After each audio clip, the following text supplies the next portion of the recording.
ஒரு இன்ஃப்ளூயன்ஸராக யூடியூபராக இருக்கிறது, அதில் கருத்து சொல்கிறது போன்ற விஷயங்கள். இதில் வந்து இந்த அரெஸ்ட் பண்ணுற விஷயங்களை வந்து கோர்ட் அவ்வளோவா, பட் குண்டாஸ் வந்து அது டூ மச்சாக இருக்குதுன்னு கோர்ட்டு ஃபீல் பண்ணுறாங்க. குண்டாஸ் தேவையில்லை நீங்கள், பட் அதுதான் அந்த சேனல்லாம் ஆரம்பிக்கக்கூடாதுன்னு எப்படி அவங்க சொல்கிறாங்கன்னு தெரியல நமக்கு. அந்த பட் யூடியூப் சேனல்ஸ்க்குலாம் எந்த விதமான ரெஸ்ட்ரிக்ஷனும் இல்லையே. கவர்மெண்ட்டே இதை பார்த்து யூடியூபுக்கு எழுதினா தான் உங்களது வந்து அவங்க என்ன பண்ணுறாங்க, ஹைகோர்ட்டில் தண்டனைலாம் கொடுக்க முடியாது. நீங்கள் சரியில்லை, விசாரித்த முறை சரியில்லைன்ட்டு பல்வேறு கீழ் நீதிமன்றங்களில் பல்வேறு ஊழல் வழக்குகள் இருக்குது, பல பேர் விடுதலை ஆகிறாங்க. இப்போ எல்லா கேஸையும் இவர் எடுத்துப்பாரா? இப்போ இன்றைக்கி சிச்சோடியாவை வந்து விட்டுருக்காங்கன்னா, நீங்கள் வந்து ட்ரையலே ஆரம்பிக்காத இழுத்துன்னு போனீங்கன்னா நாங்கள் எப்படி பார்த்துட்டு இருக்க முடியும்?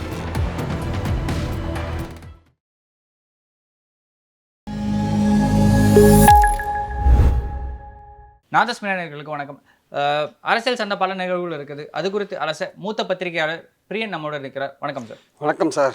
சார், இவர் சவுக்கு சங்கர் மேலே போட்ட குண்டாஸை வந்து இப்போது கோர்ட் நீக்கி இருக்கு, அதை நம்ம எப்படி எடுத்துக்கிறது? இல்லை, பொதுவாகவே வந்து அவர் பல வழக்குகளில் வந்து சம்மந்தப்பட்டிருந்ததுனால அவருக்கு குண்டாஸ் போட வேண்டிய கட்டாயம் வந்ததுன்னு தமிழ்நாடு கவர்மெண்ட் சொன்னாங்க. ஏன்னா பொதுவாகவே இந்த மாதிரியான ஒரு இந்த பதிவுகள், சமூக வலைத்தளங்களில் பதிவுகள் போடுறது, இந்த மாதிரி விஷயங்கள், அப்புறம் ஒரு இன்ஃப்ளூயன்ஸராக யூடியூபராக இருக்கிறது, அதில் கருத்து சொல்கிறது போன்ற விஷயங்கள், இதில் வந்து இந்த அரெஸ்ட் பண்ணுற விஷயங்களை வந்து கோர்ட் அவ்வளோவா சீரியஸாக வந்து அவங்க எடுத்துக்கிறாங்க. அரெஸ்ட் பண்ணுறதை சீரியஸாக எடுத்துக்கிறனால தான் விடுதலை பண்ணுறாங்க. ஆக்சுவலாக பல கேஸில் வந்துலாம் முன்னாடிலாம் வந்து இப்போது சாட்டை துறைமுருகன் கேஸில் வந்து ரிமாண்டே பண்ணலையே, விட்டுட்டாங்க. திருச்சியில் கூட்டின்னு வந்து ரிமாண்ட் பண்ண பார்த்தாங்க, இதில் கேஸே இல்லைன்னு விட்டுட்டாங்க. அதாவது இது வந்து ஒரு கருத்து சுதந்திரம் சம்மந்தப்பட்ட ஒரு விஷயமா இருக்குது அப்படின்னு ஒரு பார்வை வந்து கோர்ட்டில் இருக்குது. ஆனால் அதே சமயம் வந்து பெண் போலீஸாரை அவமதிக்கிற மாதிரி ஒரு விஷயம் இருக்குல்ல, அவதூறு பேசுறது ஒரு விஷயம் இருக்குல்ல, கருத்து சொல்கிறது, விமர்சனம் பண்ணுறது ஒரு பங்கு, சொல்கிறது விஷயம். நீங்கள் ஊழல் நடந்திருக்கு, அது கேட்ட ஆதாரம் எங்கிட்ட இருக்குது, அதெல்லாம் காமிக்கிறது கூட ஒரு விஷயம். அதில் போய் இருந்தால் கவர்மெண்ட் கேஸ் போடுவாங்க, இல்லை பாதிக்கப்பட்டவங்க சம்மந்தப்பட்டவங்க கேஸ் போடுவாங்க. ஆனால் நீங்கள் அவதூறு சொல்கிறது இருக்குல்ல, இந்த ப்ரொமோஷன்ஸ்லாம் எப்படி வாங்குறாங்க போலீஸில் அப்படின்னு சொல்லிட்டு அவர் ஒரு கருத்து சொல்கிறாருல, அது பத்திரிகையாளர்களை பற்றி சொன்னார் அவர். அந்த கேஸுக்கு அவங்க கேஸ்லேருந்து ரிலீவ் பண்ணவே மாட்டேன்ட்டாங்க. எஸ்வி சேகர் இன்னும் கேஸ் சந்திச்சுட்டு இருக்கார். அவங்க வந்து ஹைகோர்ட் வந்து அவர் ரிலீவ் பண்ணவே மாட்டேன்ட்டாங்க. அவர் மன்னிப்புலாம் கேட்டார், அப்போ கூட ரிலீவ் பண்ண மாட்டேன்ட்டாங்க, வச்சுருக்காங்க இன்னும் கேஸை. ஸோ பாயிண்ட் என்னென்னா வந்து நீங்கள் அவதூறு எல்லைக்கு போகக்கூடாது. ஒருத்தரை பற்றின அவதூறு, ஒரு பதவியில் இருக்கிறவங்களை பற்றி அவதூறு போன்ற விஷயங்கள் பேசும்போது அது கொஞ்சம், அதே மாதிரி ஒரு இந்த காவல்துறை, போலீஸ் துறை, அப்புறம் வந்து ஸ்பீக்கர் ஆஃபீஸு, கவர்னர் ஆஃபீஸு, இவங்கள அவதூறுவாக போகக்கூடாது. விமர்சனம் பண்ணலாம், கவர்னரோட செயல்பாடுகளை விமர்சனம் பண்ணலாம், அவர் பண்ணது தப்புன்னு சொல்லலாம், ஸ்பீக்கர் வந்து இப்படி நடந்துடக்கூடாதுன்னு சொல்லலாம், அதெல்லாம் வேறு விஷயம். ஆனால் ஸ்பீக்கர் வந்து இப்படி நடந்ததுக்கு காரணம் இதுதான், அவருக்கு ஏதோ ஒரு உள்நோக்கம் கற்பிச்சு அவர் இது மாதிரி அப்படிலாம் நம்ம சொல்கிறது தப்பு. அப்போது காவல்துறையில் இருக்கிற பெண்கள்லாம் பதவி உயர்வு வாங்குறதுக்காக மேலதிகாரிகளை அப்படின்னு ஒரு விஷயத்தை அவர் சொல்கிறார். அது தப்பு இல்லை, அது சொல்லிடக்கூடாது இல்லையா இது ஆக்சுவலாக. அதனால் அவர் வந்து அந்த கேஸ் வந்து சீரியஸாக கேஸ், பல போலீஸ்காரங்க கம்ப்ளைண்ட் கொடுத்துட்டாங்க. அப்போ அதுக்கு முன்னாடியும் வந்து அவர் வந்து ஒரு அவதூறு கேஸில் மாட்டினார். சுப்ரீம் கோர்ட்டில் போய் தான் அவருக்கு வந்து ரிலீஃப் கிடச்சிது. அப்புறம் கடலூர் ஜெயிலில் இருந்தார், கடலூர் ஜெயிலெலாம் இருந்தார். சுவாமிநாதன் தான் வந்து அதாவது நீதித்துறையை பற்றி சொன்னார். நீதித்துறையை பற்றி சொல்லும்போது நீதித்துறையில் அதுவும் அந்த மாதிரி தான் பெண்கள் சம்பந்தப்படுத்தி தான் பேசினார். அவர் வந்து ஒரு விசில் ப்ளோயர்னு ஆங்கிலத்தில் சொல்லுவாங்க, இந்த மாதிரி ஊழலாம் அம்பலப்படுத்துகிற விசில் ப்ளோயர் அல்லது யூடியூபர் அல்லது இன்ஃப்ளூயன்சர், எது வேணால் நீங்கள் வச்சுக்கலாம். பட் ஆனால் நீங்கள் உங்கள் விமர்சனத்தை வந்து ஒரு வரையறைக்குள்ளே நீங்கள் சொல்லணுமே தவிர அவதூறுகள் பேசக்கூடாது. அதனால் பல வழக்குகள் அவர் மேலே இருந்ததுனால இந்த விஷயத்தை கொண்டாந்தாங்க, குண்டாஸை கொண்டாந்தாங்க. பட் குண்டாஸ் வந்து அது டூ மச்சாக இருக்குதுன்னு கோர்ட்டு ஃபீல் பண்ணுறாங்க. குண்டாஸ் தேவையில்லை. நீங்கள் சாதாரண குண்டாஸோட நோக்கம் என்ன தெரியுமா சார்? ஆக்சுவலாக உங்களை வந்து வேறு பல சாதாரண சிஆர்பிசி, ஐபிசி அந்த சட்டப்படி உங்களை கேஸ் புக் பண்ணுறாங்க வச்சுக்கோங்களேன், அதில் வந்து நீங்கள் பெயிலில் வரதுக்கான வாய்ப்பு இருக்குது. குண்டாஸ்னால் குறைஞ்சபட்சம் நீங்கள் 4 மாதம் உள்ளே இருக்க வேண்டிய கட்டாயம் இருக்கும். நீங்கள் அப்பீலை போட்டு அதை கன்சிடர் பண்ணி அதை போர்டு போய் பார்த்து அது அப்படிலாம் போய் ப்ரொசீஜர் இருக்குது. இல்லை ஹைகோர்ட்டில் போய் ஹைகோர்ட்டில் வந்து வருஷப்படி மூவ் ஆகணும். இப்போது இது சங்கர் கேஸில் வந்து சுப்ரீம் கோர்ட் போனார். இங்கே வந்து முதல்ல என்ன சொல்லிட்டாங்க, நாங்கள் அந்த வருஷப்படி தான் ஏன்னா நிறைய பேர் குண்டாஸில் இருக்காங்க, எல்லோரும் அப்பீல் பண்ணிருக்காங்க, அந்த வருஷப்படி தான் நாங்கள் கேஸ் எடுத்து போன்னு சொன்னாங்க. இவங்க சுப்ரீம் கோர்ட் போனாங்க, சுப்ரீம் கோர்ட் கொஞ்சம் பார்த்து சீக்கிரம் பண்ணுங்க அப்படின்னாங்க. அதனால் இப்போ சீக்கிரம் ஓரளவுக்கு எடுத்துகிட்டு குண்டாஸில் அவர் அரெஸ்ட் பண்ணது தப்புன்னு சொல்லியிருக்காங்க. இப்போ மற்ற கேஸ்லாம் அவர் ஃபேஸ் பண்ணி ஆகணும். அவருக்கு இன்னும் வேறு எந்த கேஸ் இருக்குது, அவர் இம்மிடியட்டாக வெளில வரான்னு தெரியல. ஏன்னா பல கேஸ் பல இடங்களில் அவரை பற்றி போட்டு வச்சுருக்காங்க. குண்டாஸ்லேருந்து வெளில வந்துட்டார், இன்னும் சில கேஸில் கூட வெளில வந்துட்டார்னு நினைக்கிறேன். அதாவது சவுத்தில் ஒரு இடத்துல வந்து இந்த போலீஸ் துறையிலேருந்து ஒரு அம்மாவை கேஸ் போட்டிருந்தாங்க. அதுலேயும் பெயில் கொடுத்ததா கேள்விப்பட்டேன். வேற ஒன்றும் மேஜராக அவருக்கு இருக்கிற மாதிரி தெரியல. ப்ராபபிலி ஒரு அடுத்த வாரம் வாக்கில் வெளியில் வரதுக்கான வாய்ப்புகள் இருக்குது. ஆல்ரெடி வந்து ஒரு ஃபெலிக்ஸ் குண்டாஸ் பாயிண்ட் என்னன்னா வந்து நீங்கள் அவதூறு பேசாமல் என்ன விமர்சனம் பண்ணலான்றதான் பாயிண்ட் ஆயிடுச்சு. ஏன்னா ஏற்கனவே சாட்டை துறைமுருகன் மேலே குண்டாஸ் போட ட்ரை பண்ணாங்கன்றது ஒரு கம்ப்ளைண்ட் ஒன்று இருக்குது. அவருக்கும் முன்னாடி சில கேசஸ்லாம் இருக்குல்ல. அதாவது இந்த குண்டாஸெல்லாம் வந்து உங்களுக்கு இப்போ ரொம்ப அடிக்கடி கிரிமினல் குற்றங்கள், அதாவது வந்து இந்த மணல் கடத்துறது, கள்ளச்சாராயம், அப்புறம் இந்த கட்ட பஞ்சாயத்து, ஏமாத்துறது, ஃபோர்ஜரி, செக்கு ஃபோர்ஜரி, இந்த பல விஷயம். இந்த மாதிரி அந்த குண்டாஸ் சட்டத்துக்கு போகிறதுக்குன்னே ஒரு 10 ப்ரொவிஷன்ஸ் வச்சுருக்காங்க. அதில் ஒன்றா சேர்த்துட்ருக்காங்க. அது வந்து அந்த மாதிரி விஷயங்களுக்கு போட்டால் பரவாயில்ல. இதெல்லாம் வந்து ஒரு கருத்து சொல்கிற ஒரு விஷயமா இருக்கிறதுனால அந்த கருத்து சொல்கிறதுலையே வித்தியாசம் இருக்குது, விமர்சனம் பண்ணுறதுக்கும் அவதூறு சொல்கிறதுக்கும். ஸோ அவதூறுன்னு வரும்போது நீங்கள் அதை ஃபேஸ் பண்ணி தான் ஆகணும். ஆனால் அதுக்கு அவதூறுகளுக்கு பல அவதூறு வழக்கு இருக்குது. அதனால் குண்டாஸ் போட்டோன்னா அதை கோர்ட்டு ஒத்துக்கிறது இல்லை. இல்லைங்க நீங்கள் அந்த சட்டப்படியே அப்புறம் நீங்கள் தண்டிங்க அப்படின்ற மாதிரி கோர்ட் நடத்துகிறாங்க. அது இனிமேல் எப்படி சவுக்கு பிஹேவ் பண்ணாலும் சொல்ல முடியாது. ஆல்ரெடி இந்த இவர் ஃபெலிக்ஸ்க்குமே வந்து பார்த்தீங்கன்னா நிறைய ரெஸ்ட்ரிக்ஷன்ஸ் போட்டு சேனல் ஆரம்பிக்கக்கூடாது, வெளியில் இதை பற்றி எதுவும் பேசக்கூடாதுன்ற மாதிரி விஷயங்கள்லாம் கட்டுப்பாடு போட்டு. அதுதான் அந்த சேனல்லாம் ஆரம்பிக்கக்கூடாதுன்னு எப்படி அவங்க சொல்கிறாங்கன்னு தெரியல, நமக்கு அந்த இது தெரியல. பட் ஆனால் வந்து அவருக்கு வந்து பெயிலில் விட்டாங்க, கரெக்டாக அவர் கேஸை ஃபேஸ் பண்ண போகிறாரு. அது என்ன ஆகும்னு சொல்ல முடியாது. பட் அவருடைய சேனல் வந்து நடத்தக்கூடாதுன்னு, சேனலில் அவதூறாக பேசக்கூடாதுன்னு சொன்னால் கரெக்டு, சேனல்லையே நடத்தக்கூடாதுன்னு அது எப்படின்னு தெரியல. அது ஆக்சுவலாக அது ஃபெலிக்ஸ் எப்படி சேலஞ்ச் பண்ணுவாரா இல்லை பேசாமல் இருப்பாரா தெரியாது. ஒருவேளை சரி இது நம்ம விட்டா போகிறோன்னு வந்துட்டாரான்னு தெரியாது. பட் சேனல்லையே நடத்தக்கூடாதுன்னு சொல்கிறது வந்து அது ஒரு கொஞ்சம் அதிகபட்சமாக இருக்கிற மாதிரி தான் தெரியுது ஆக்சுவலாக.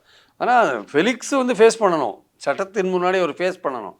அவர் சேனல் இனிமேல் நடத்தினா கூட அதில் வந்து கொஞ்சம் ஜாக்கிரதையாக டீல் பண்ணணுன்றது தான் நம்மளுடைய பாயிண்ட்டு. ஏன்னா இவர் அர்ணப் கோஸ்வாமி மாதிரி ஆளுங்கள்லாம் ஜெயிலுக்கு போயிட்டு ரிட்டன் வெளில வந்து திருப்பி அதே சேனலில் நல்லா தான் ஒர்க் பண்ணிகிட்டு இருக்காங்க. அதான் சொல்கிறேன், சேனல் இது வந்து ஒரு யூடியூப் சேனல் தானே இது. அது வந்து கொஞ்சம் உங்களுக்கு சேட்டலைட் சேனல் இது.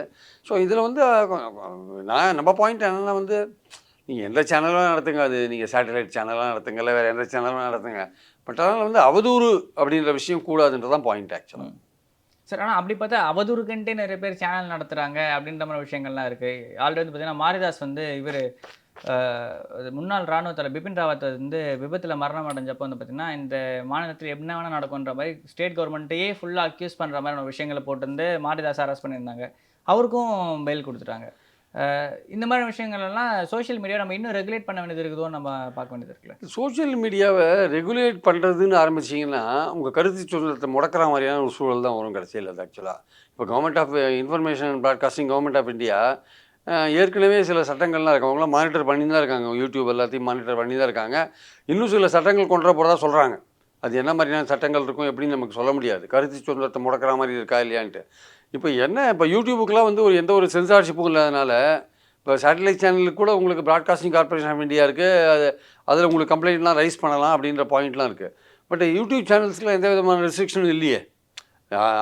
கவர்மெண்ட்டே இதை பார்த்து யூடியூபுக்கு எழுதினா தான் உங்களதை வந்து டெலீட் பண்ணுவாங்க, ஏதோ ஒன்று பண்ணுவாங்க, பிளாக் பண்ணுவாங்க, ஏதோ ஒன்று பண்ணுறாங்க. பட் கவர்மெண்ட் எவ்வளோ ஆயிரக்கணக்கான யூடியூப் சேனல்ஸ் இருக்குது நம்ம நாட்டில். அதெல்லாம் நீங்கள் லட்சக்கணக்கில் கூட இருக்கலாம். அதெல்லாம் நீங்கள் மானிட்டர் பண்ணுறது ரொம்ப கஷ்டம். அதனால் வந்து ஒட்டுமொத்தமாக ஒரு பிளாங்கெட்டாக ஒரு கைட்லைன்ஸ் கொடுக்கறது இருக்குல்ல, இதை பேசக்கூடாது, அதை பேசக்கூடாது, அவரை பற்றி பேசக்கூடாது, இவரை பற்றி பேசக்கூடாது, அப்படிலாம் ஒரு டைரக்ஷன்ஸ் கொடுத்தாங்கன்னா அது ஒரு கருத்து சுதந்திரத்தை முடக்கிற மாதிரி தான் போகும். இப்போது பங்களாதேஷில் என்னாச்சு, ஹசீனாவுக்கு ஒரு பக்கம் டெவலப்மெண்ட்லாம் பார்க்குறாங்க, நல்லா பண்ணுறாங்கன்னு பேருந்து, இன்னொரு பக்கம் கருத்து சுதந்திரத்தை முடக்கிறாங்கன்றது தானே. அடிப்படை உரிமைகளை பறிக்கிறாங்க, கருத்து சுதந்திரத்தை முடக்கிறாங்க. அந்த டிஜிட்டல் செக்யூரிட்டி ஆக்ட்னு கொண்டாந்து எல்லா பேப்பரையும் முடக்கினாங்க, பல பேப்பர் வரவே இல்லை வெளியில். அதுதானே பாயிண்ட்டு. அதனால் ஒரு ஜனநாயகத்தில் வந்து நீங்கள் வளர்ச்சியெல்லாம் ஒரு பக்கம் இருந்தால் கூட மக்களுக்கு வந்து கருத்து சுதந்திரம், அடிப்படை சுதந்திரம் முக்கியம். இந்திரா காந்தியே 2 வருஷத்துக்கு மேலே இந்தியாவில் எமர்ஜென்சி கண்டினியூ பண்ண முடியல, முடியாது. ஏன்னா மக்கள் வந்து கொதித்து எழுந்துருவாங்க ஒரு கட்டத்தில். அதனால் நீங்கள் வந்து இன்டைரக்டாக அதை பண்ணலாம். அதாவது நேரடியாக பண்ணாமல் இப்போ 10 வருஷமாக வந்து இந்தியாவில் வந்து மோடி கவர்மெண்ட் பல விதத்தில் வந்து மீடியாவை ப்ரெஷர் பண்ணுறாங்கன்னு ஒரு பேச்சு இருக்குது. அதாவது ப்ரெஷர் பண்ணுறாங்க அப்படின்னு பார்த்தீங்கன்னா உங்களுக்கு ஐஎன்பி மினிஸ்ட்ரி மூலமாக ப்ரெஷர் பண்ணலாம், அல்லது அவங்களுக்கு இன்கம் டேக்ஸ் இடி மூலமாக ஒரு ப்ரெஷர் பண்ணலாம். இப்போது நம்ம நாட்டில் சேனல்ஸ் நடத்துகிறவங்க இல்லை வேறு பல விஷயங்கள் நடத்துகிறவங்க பல்வேறு தொழில்கள் பண்ணுறதுனால அவங்களுக்கு வந்து வெவ்வேறு வகையில் வந்து சேனல்ஸ் மிரட்டுறது கொஞ்சம் ஈஸியாக இருக்குது. அப்புறம் இவங்களே கூட எதுக்குடா நமக்கு கவர்மெண்ட் வந்து இவங்களே ரெஸ்ட்ரிக்ட் பண்ணுறவங்களும் இருக்காங்க. நம்ம அதை தொட வேண்டாம், இதை தொட வேண்டாம், செல்ஃப் ரெஸ்ட்ரிக்ஷன் இருக்குல்ல, அது மாதிரி இருக்கிறதும் இங்கே இருக்கிறத நம்ம பார்க்குறோம். அதனால் வந்து இந்தியா மாதிரி பெரிய கண்ட்ரியில் நீங்கள் கருத்து இதெல்லாம் முடக்கிறீங்கன்னா அது எப்படியாவது அந்த கருத்துக்கள்லாம் வெளியில் வந்து தான் தீரும், அதை முடக்க முடியாது. ஆனால் முடக்கிறதுனால ஏற்படுற கெட்ட பேர் வந்து கவர்மெண்ட்டுக்கு தான் வரும் ஆக்சுவலாக. Okay sir. சார் இப்போ முக்கியமாக நம்ம பார்க்க வேண்டிய விஷயம் என்னன்னு பார்த்தீங்கன்னா, அமைச்சர்கள் சார்ந்த வழக்குகள், சொத்து குவிப்பு வழக்குகள். இவர் KKSSR தங்கம் திணறலாம் ஃபஸ்ட்டு ஸ்ரீவில்லிபுத்தூர் கோர்ட் வந்து பார்த்தீங்கன்னா வெளில விட்டுருந்தாங்க. ஆனால் இப்போ அந்த கேஸ்லாம் வந்து பார்த்தீங்கன்னா, அது எப்படி லஞ்ச ஒழிப்புத்துறை எல்லா கேஸ்லையுமே வந்து ஒரே மாதிரியான ஒரு பதில் தாக்கல் பண்ணுது அப்படின்ற விஷயங்கள்லாம் கேட்டு ஆனந்த் வெங்கடேஷன் அவர்கள் இது பண்ணியிருக்காரு. 2 பேருமே பேரலாக ஊழல் பண்ணியிருக்க மாதிரி இருக்குது அப்படின்ற விஷயங்கள்லாம் சொல்லியிருக்காரு. இதை நம்ம எப்படி எடுத்துக்கிறோம்? இல்லை, அதாவது நம்ம நாட்டில் வந்து லீகல் சிஸ்டம் வந்து ஒரு கீழ்கோர்ட்டு, அப்புறம் ஹைகோர்ட்டு, அப்புறம் சுப்ரீம் கோர்ட்டு, அப்படி தான் அந்த படி இருக்குது. படிநிலை அப்படி தான் இருக்குது ஆக்சுவலாக. இப்போ கீழ்கோர்ட்டில் ஒரு தீர்ப்பு கொடுக்குறாங்க, அந்த ஜட்ஜஸ் ஒரு தீர்ப்பு கொடுக்குறாங்கன்னா அவங்க தான் சாட்சியங்கள் விசாரணை எல்லாம், சாட்சியங்கள் விசாரணை அவங்க தான் பார்க்குறாங்க, எவிடன்ஸ்லாம் அவங்க தான் பார்க்குறாங்க. இப்போ ஹைகோர்ட்டுக்கு போனீங்கன்னா உங்களுக்கு அட்வொகேட்ஸோட ஆர்கியூமெண்ட்டோட முடிஞ்சு போயிடும். பட் கீழ்கோர்ட்டில் தான் சாட்சிகள்லாம் விசாரணையெல்லாம் நடக்குது ஆக்சுவலாக பெரும்பாலும் அந்த கேசஸ்லாம். அப்படி இருக்கும்போது கீழ்கோர்ட் கொடுத்த ஒரு ஜட்ஜ்மெண்ட் சரியில்லை, அவங்க வந்து இந்த விஷயத்தில் சரியாக கொடுக்கல அப்படின்னு ஹைகோர்ட் தானாகவே, அதுக்கு அதிகாரம் இருக்கிறதுனால தானாகவே எடுத்து விசாரிக்கிற விஷயங்கள் இருக்கு இல்லையா, அவங்களே வந்து விசாரித்து தண்டனை கொடுக்க முடியாது. அதனால தான் வந்து மறுபடியும் ரீட்ரையலுக்கு ஆர்டர் பண்ணிட்டாங்க. ஏன்னா இவங்களே விசாரிச்சாங்க வச்சுக்கோங்க, தண்டனை கொடுத்தாங்க வச்சுக்கோங்க, அப்போது பாதிக்கப்பட்ட நபருக்கு ஒரு அப்பீல் பண்ணுற ஒரு வாய்ப்பு போயிடுது இல்லை. அது கீழ்கோர்ட்டில் தண்டனை கொடுத்தாங்கன்னா ஹைகோர்ட்டில் அப்பீல் பண்ணலாம். ஹைகோர்ட்டில் தண்டனை கொடுத்தாங்கன்னா இப்போ ஒரு ஸ்டெப்பு போயிடுது இல்லை, அடுத்த ஸ்டெப்புக்கு போயிட்டீங்க, அப்புறம் நீங்கள் சுப்ரீம் கோர்ட் தான் போக முடியும். எனக்கு கீழ்கோர்ட் தண்டனை கொடுத்தா நான் வந்து ஹைகோர்ட்டுக்கு போவேன்ல, அந்த ஒரு நிலை போயிட்டதுனால அவங்க என்ன பண்ணுறாங்க, ஹைகோர்ட்டில் தண்டனைலாம் கொடுக்க முடியாது, நீங்கள் சரியில்லை, விசாரித்த முறை சரியில்லைன்ட்டு ரீட்ரையலுக்கு ஆர்டர் பண்ணுறாங்க. இப்போ ரீட்ரையல் ஸ்ரீவில்லிபுத்தூர் கோர்ட்டில் நீங்கள் சொல்கிற மாதிரி KKSSR வந்து 2006 2010 வரையும் 47 லட்சமாக ஒரு வருமானத்தை அதிகமாக சேர்த்தாரு. இவர் வந்து 76 லட்ச ரூபா சேர்த்தார் தங்கம் தென்னரசு. அது கேஸ் நடந்துட்டு இருக்கும்போதே 2021 இவங்க ஆட்சி வருது. இவங்க ஆட்சி வந்தோன்னே அது ரீஎக்ஸாமின் DVAC மறுபடியும் அதை விசாரிக்கிறாங்க. விசாரிச்சு என்ன பண்ணுறாங்க, கணக்கெல்லாம் போட்டு பார்த்து, இல்லைங்க அவர் சேவிங்ஸே வச்சுருக்காரு, அவருக்கு வருமானமும் செலவும் கரெக்டாக இருக்குது, இவருக்கும் வருமானம் செலவும் கரெக்டாக இருக்குது, இதில் எதுவும் கேஸே கிடையாது, வருமானத்துக்கு அதிகமாக சொத்து சேர்த்ததே கிடையாதுன்னு ஒரு ரிப்போர்ட்டை ஃபைல் பண்ணுறாங்க. அதே சமயம் பார்த்து இந்த 2 மந்திரிகளுமே வந்து என்ன பண்ணுறாங்க, எங்களுக்கு கேஸ்லேருந்து விடுவிக்கணும்னு ஒரு ஃபைல் பண்ணுறாங்க. ரெண்டும் ஒரே நாளில் நடக்குது. உடனே அந்த ஸ்ரீவில்லிபுத்தூர் கோர்ட் இருக்குல்ல, MLA MPக்களுக்கான ஸ்பெஷல் கோர்ட் இருக்குல்ல, அவங்க என்ன பண்ணுறாங்க, விடுவிக்கிறாங்க, வழக்கிலேருந்து விடுவிக்கிறாங்க. இது நடந்த வேகத்தை பார்க்கும்போது இவர் நீதியரசர் ஆனந்த் வெங்கடேஷன் நினைக்கிறாரு, இதில் ஏதோ விஷயம் இருக்குது, இப்போ ஏதோ இருக்கலாமோ அப்படின்னு இதை ரீஎக்ஸாமின் பண்ணுங்க அப்படின்ற மாதிரி சொல்லியிருக்காரு. ஆனால் மறுபடியும் நீங்கள் கீழ்கோர்ட்டுக்கு தானே போக வேண்டியிருக்கு. மறுபடியும் அந்த நீங்கள் கீழ்கோர்ட்டை முதல்ல நம்பணும்ல. இப்போ ஹைகோர்ட்டில் அப்போ கீழ்கோர்ட்டில் இருக்கிற நீதிபதியெலாம் வந்து ஒரு பாரபட்சமாக இருக்காங்க அப்படின்னு சொல்கிற மாதிரி தான் ஹைகோர்ட்டோட விஷயம் இருக்குது ஆக்சுவலாக. அது வந்து எந்த அளவுக்கு கீழ்கோர்ட்டில் இருக்கிற நீதிபதிகள் வந்து அவங்களாம் சின்சியராக உழைக்கிறாங்க, பல்வேறு கேஸில் இது பண்ணிருக்கலாம். இந்த ஒரு பர்டிகுலர் கேஸில் அவங்க எப்படி அவங்களுடைய அந்த அந்த பணி செய்கிற அந்த இது இருக்குல்ல, உத்வேகத்தை குறைக்கிற மாதிரியா இருக்கும்ல. அப்போ நம்மளாம் என்ன சரியில்லையா, ஹைகோர்ட்டு நம்மளை பற்றி இது மாதிரி நினைக்குதுன்னு அவங்க நினைப்பாங்கல்ல. அது வந்து இந்த ஹைகோர்ட் வந்து இந்த 2 கேஸை மட்டும் எடுத்துருந்தாங்க, OPS கேஸ் எடுத்துருக்காங்க, ஆமாம், வளர்மதி கேஸையும் எடுத்துருக்காங்க. ஸோ இதெல்லாம் போயிட்டுருக்கு. OPSக்கு எப்போ ஜட்ஜ்மெண்ட் கொடுப்பாங்க தெரியாது, அவருக்கும் ரீட்ரையல்லாம் பண்ணுவாங்க. வளர்மதி சுப்ரீம் கோர்ட்டில் போய் தர வாங்கி வச்சுருக்காங்க, அதனால் அது அப்படியே நிற்கிது அது ஆக்சுவலாக. ஸோ இது நீதியரசர் ஆனந்த் வெங்கடேஷ் எடுத்தது ஒன்றும் நம்ம தவறெல்லாம் சொல்ல முடியாது. நம்மளுடைய பாயிண்ட் என்னென்னா, இதே மாதிரி நீங்கள் விடுபட்ட கேஸ்லாம் எந்த வருஷத்துலேருந்து எடுப்பீங்க? இப்போ 2020, 21, 22 எடுத்தீங்க. இப்போ எந்த பீரியட்லேருந்து எடுப்பீங்க? உங்களுக்கு உங்கள் நாலேஜுக்கு வந்தால் தான் எடுப்பீங்களா? இல்லை எவ்வளோ ட்ரையல் கோர்ட்டில் எவ்வளோ விஷயங்கள் நடக்குது, எவ்வளோ விடுதலைகள் ஆகுது, பல விஷயங்கள் நடக்குது. இப்போ எல்லா அரசியல்வாதிகள் பல கோர்ட்டில் கீழ்கோர்ட்டில் விட்டுறாங்க, அது எல்லாத்தையும் நீங்கள் எடுப்பீங்களா அப்படின்ற ஒரு விஷயம் வருதில்ல. அது வந்து பாதிக்கப்பட்டவங்க எழுப்ப தான் செய்வாங்க. இவர் எல்லாத்தையும் எங்கள்கிட்ட மட்டும் எடுக்கிறாரு, எல்லா கேஸையும் எடுப்பாரா அப்படின்லாம் கேள்வி கேட்பாங்கல்ல. ஆனால் ஒரு ஆனந்த் வெங்கடேஷ் வந்து ஒரு நியாயமான நீதிபதியும் சுப்ரீம் கோர்ட்டே பாராட்டியிருக்கார் ஒரு தடவை. ஆமாம், இப்போ அவர் வந்து பார்த்தீங்கன்னா நார்மலாக பொதுவாக பேசுகிறவங்க, அது என்ன அமைச்சருங்க மேலே கேஸ் மட்டும் எடுக்கிறாங்கன்னா, அவர் முன்னாள் அமைச்சர்னா வளர்மதி உங்கள் கேஸுமே திருப்பி தான் எடுத்திருக்காரு. வெறும் DMK மினிஸ்டர்ஸை மட்டும் டார்கெட் பண்ணி OPS சீஃப் மினிஸ்டர் இருந்தார், அவர் கேஸையும் எடுத்திருக்காரு, எல்லாருமே எடுத்திருக்காரு. அதனால் வந்து அதில் வந்து நம்ம பெரிய குறை காண முடியாது. பட் பாதிக்கப்பட்டவங்க இன்றைக்கி ஒரு குறை சொல்ல தானே செய்வாங்க. ஆனால் அதே சமயம் வந்து பல்வேறு கீழ் நீதிமன்றங்களில் பல்வேறு ஊழல் வழக்குகள் இருக்குது, பல பேர் விடுதலை ஆகிறாங்க. இப்போ எல்லா கேஸையும் இவர் எடுத்துப்பாரா, ஏன் இவ்வளோ வேகமாலாம் விசாரிக்க சொல்கிறாரு அப்படின்னு பல விஷயங்கள் இருக்குல்ல. இப்போ இன்றைக்கி சிசோடியாவை வந்து விட்டுருக்காங்கன்னா, நீங்கள் வந்து ட்ரையலே ஆரம்பிக்காத இழுத்துன்னு போனீங்கன்னா நாங்கள் எப்படி பார்த்துட்டு இருக்க முடியும்னு விட்டுட்டாங்க வச்சுக்கோங்க. அந்த மாதிரி வந்து கீழ்கோர்ட்டை பொறுத்த மட்டும் அவங்க வந்து எல்லாத்தையும் எக்ஸாமின் பண்ணி கரெக்டாக தான் பண்ணுறாங்க அப்படின்னு. இப்போ ஆனால் DVAC அப்பீலுக்கு போயிருக்கலாம். DVAC இருக்கு இல்லையா, அவங்க தானே பார்ட்டி. இதில் அவங்க வந்து இந்த 2 கேஸில் விடுவிச்சோன்னு அப்பீல் போயிருக்கலாம். அங்கே தான் வந்து ஒரு சின்ன பிரச்சனை இருக்குது. இப்போ திமுக கவர்மெண்ட்டாக இருக்கிறதுனால டிவிஎஸ்சியும் திமுக கவர்மெண்ட்டுக்கு தானே ஒர்க் பண்ணுது. அப்போ அது அப்பீலுக்கு போகலன்னொன்னே இவர் கையில் எடுக்கிறார். அவங்க அப்பீலுக்கு போயிருந்தாங்க வச்சுக்கோங்க, இவர் கையில் எடுத்துக்க மாட்டார். அவங்க அப்பீலுக்கு போகலை அப்படின்ற ஒரு பட்சம் வரும்போது, அந்த சூழ்நிலை வரும்போது இவர் நீதிபதி கையில் எடுக்கிறார். அதனால் நம்ம இதெல்லாம் வந்து நீதியோட இந்த நீதி பரிபாலனத்தில் வந்து இதெல்லாம் நம்ம ரொம்ப குறைய காண முடியாது. ஏன்னா வழக்கு வந்து ஊழல் வழக்கு. அதனால் ஒரு பொது வாழ்க்கையில் இருக்கிறவங்க நேர்மையாக இருக்கணும் அப்படின்ற ஒரு பாயிண்ட் வரும்போது, சரி இது ஏதோ ஒரு நேர்மைக்கான ஒரு விஷயம், நேர்மையாக இருக்கணும் சொல்கிற ஒரு விஷயம் அப்படின்ற போது நம்ம இதெல்லாம் கடந்து போக வேண்டிய நிலையில் தான் நம்ம இருக்கோம். ஸோ கீழ்கோட்டை என்ன சொல்லுது இனிமேல் தான் பார்க்கணும். அங்கே டே டு டேலாம் நடக்கணும்னு சொல்கிறாங்க. பட் இதெல்லாம் வந்து டே டு டேலாம் சொல்லுவாங்க. இது பல கேஸில் வந்து ஒவ்வொரு நாளும் நடக்கணும்லாம் சொல்லுவாங்க. ஆனால் ஆக்சுவலாக பார்த்தீங்கன்னா அது நடக்கிறதுக்கான வாய்ப்புகள்லாம் ரொம்ப ரொம்ப குறைவு. அது திருப்பி இவங்க 2 பேரும் பாதிக்கப்பட்ட 2 பேரும் வேறு ஏதாவது இதில் வந்து மேல்முறையீடாக வேற ஒரு வழக்கில் வந்து இந்த விஷயம் சரியில்லை, டே டு டே நடத்துறது சரியில்லை, எங்கள்கிட்ட மட்டும் ஏன் விரைவுபடுத்துறீங்க, ஏதோ ஒரு கேஸில் ஒரு பாயிண்ட் எடுத்துன்னு மேலே போகிறாங்க வச்சுக்கோங்க, அது சுப்ரீம் கோர்ட் வரையும் போயிட்டு வரும். அது மேலேயும் கீழையும் போயிட்டு வந்துட்டுருக்கோம். அதனால் வந்து இப்போ இவர் சொல்லிட்டாரு, வேகமாக நடந்து விரைவாக நடந்து தீர்ப்பு கொடுத்தாங்கன்னா பெட்டரு. அதுக்கான வாய்ப்புகள் வந்து பிரைட்டாக இருக்கிற மாதிரி எனக்கு தெரியல. ஏன்னா வந்து ஒரு நீதி பரிபாலனத்தில் வந்து டிலே வந்து தவிர்க்க முடியாத விஷயம் எந்த கோர்ட்லேயுமே.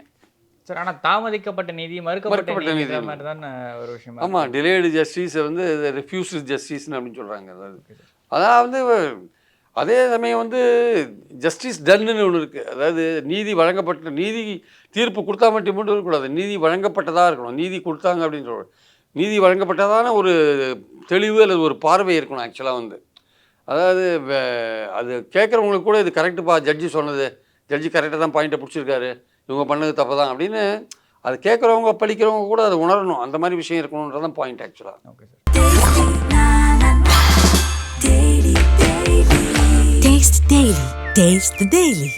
இப்போ அவங்களுக்கு பிஜேபியை பொறுத்த மட்டும் அவங்களுக்கு எப்போதுமே இந்த முஸ்லீம் விஷயத்தில் கை வைக்கணும். அவங்களுக்கு இந்த